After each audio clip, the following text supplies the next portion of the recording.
First impression is the last impression એવું આપણે ઘણી વાર સાંભળતા આવ્યા છે. જે.કે. રોલિંગ, જેનું સાહિત્ય જગતમાં ખૂબ મોટું નામ છે, જેણે હેરી પોટર સિરીઝ લખી છે, તેમની મેન્યુસ્ક્રિપ્ટ, હેરી પોટરની મેન્યુસ્ક્રિપ્ટ 12 પબ્લિશરો દ્વારા રિજેક્ટ કરવામાં આવી હતી. અત્યારે આપણને સારું લાગતું જે સાહિત્ય છે તે એમના આટલા બધા રિજેક્શન પછીના સતત પ્રયાસોનું પરિણામ છે.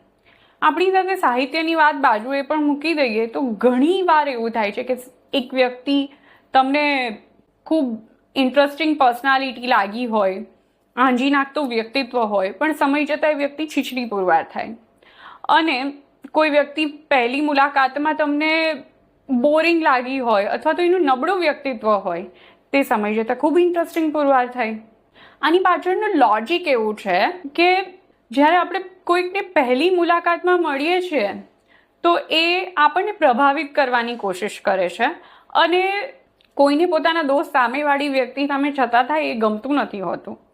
તમારે એ વ્યક્તિના વાણી, વર્તન, વ્યવહાર પરથી નક્કી કરવાનું હોય છે કે કોની સાથે કેવો અને કેટલો સંબંધ રાખવો.